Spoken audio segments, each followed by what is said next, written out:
আল্লাহর হাবিব বলেন, কোরআনের আয়াত উল্লেখ করেন, قُلْ لَوْ كَانَ الْبَحْرُ مِدَادًا لِكَلِمَاتِ رَبِّي لَنَفِدَ الْبَحْرُ قَبْلَ أَن تَنفَدَ كَلِمَاتُ رَبِّي وَلَوْ جِئْنَا بِمِثْلِهِ مَدَدًا।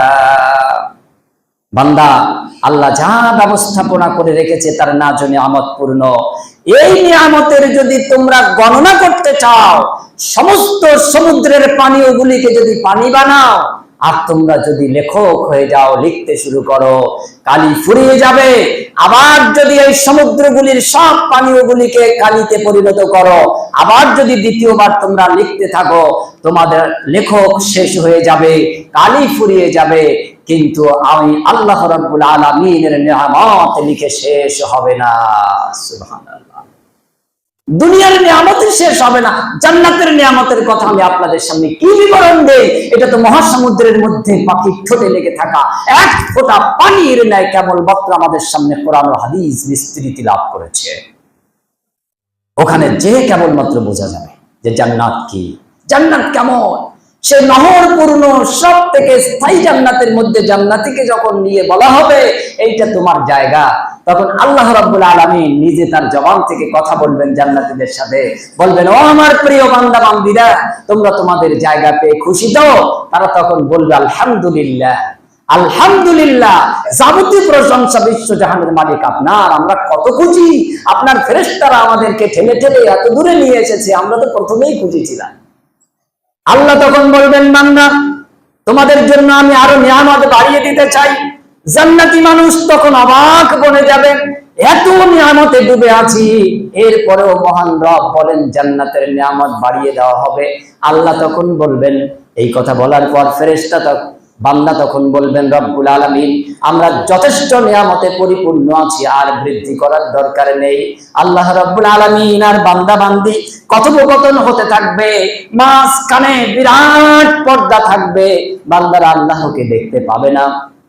আল্লাহ যখন বলবেন আরো নিয়ামত বাড়িয়ে দেব, অমনি আল্লাহ রাব্বুল আলামিন আর বান্দাদের মাঝখানের এই যে পর্দা, এই যে পর্দা আড়াল, এটা আল্লাহ রাব্বুল আলামিন তুলে দেবেন, আল্লাহ ওপেন হয়ে যাবে। আল্লাহ সরাসরি সৎরীতিতে জান্নাতের বান্দা বান্দীদের সামনে এবার ওপেন হবেন, উন্মুক্ত হয়ে যাবেন। আল্লাহ রাব্বুল আলামিনের চেহারাখানা দেখে জান্নাতি আমরা সেই দিন আল্লাহর দিকে তাকিয়ে থাকবো ৭০,০০০ বছর। বান্দারা শুধু বলবেন, আলহামদুলিল্লাহি রাব্বিল আলামিন, বিশ্বজাহানের প্রভু, আপনার প্রশংসা আদায় করেছি। দুনিয়ার ৬০ বছর, ৭০, ৮০, ১০০ বছর জান্নাতের মধ্যে নাজ ও নিয়ামত পেয়েছি, কত তৃপ্তি পেয়েছি।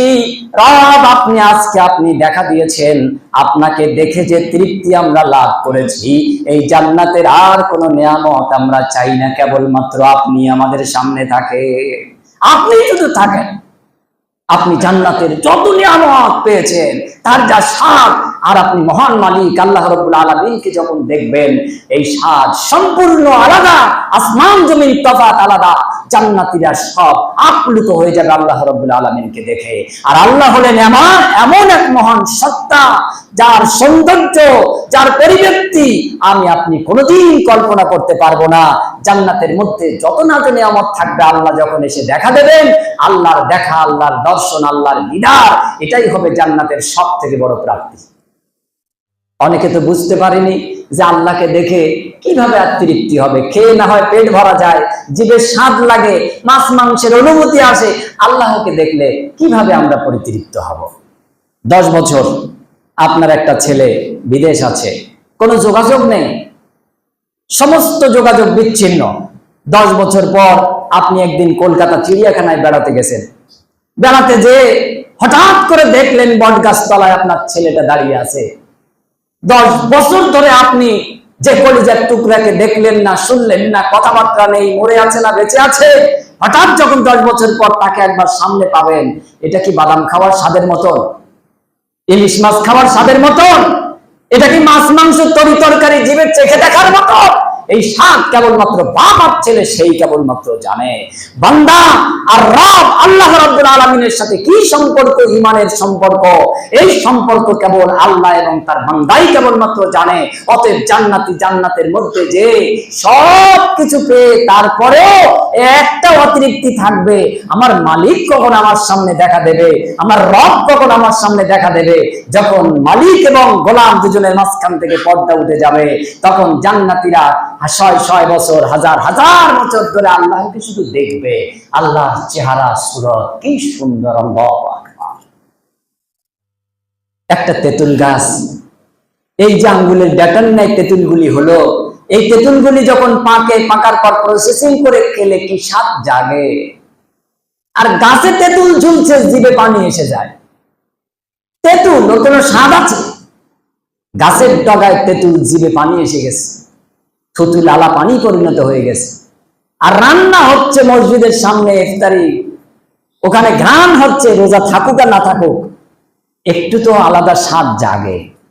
এসব খাবার স্বাদের মতন স্বাদ নয়, আল্লাহকে দেখার স্বাদ কেবল বান্দা অনুভব করতে পারবে জান্নাতে পৌঁছানোর পরে।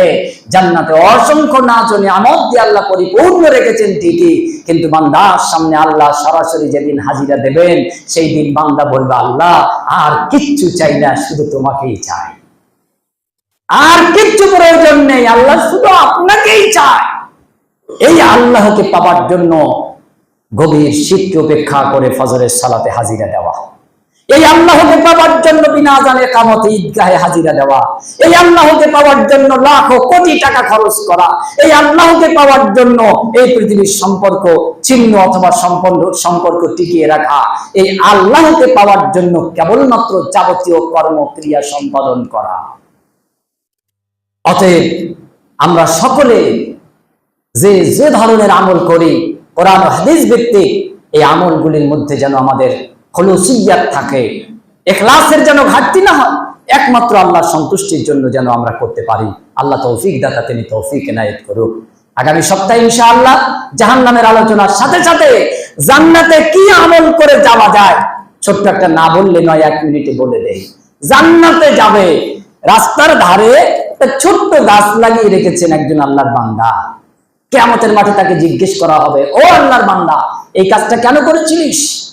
সে তখন বলবে, রব্বুল আলামিন, আমি চেয়েছিলাম আমার এই গাছটা বড় হোক, আর এই গাছের তলদেশে তোমার প্রাণীকুল ছায়া গ্রহণ করুক, এই প্রাণীকুলের ছায়ার জন্য আমি এই কাজটা করেছি। আল্লাহ রব্বুল আলামিন বলবেন, ফেরেশতারা, এই বান্দাকে জান্নাতে প্রবেশ করিয়ে দাও।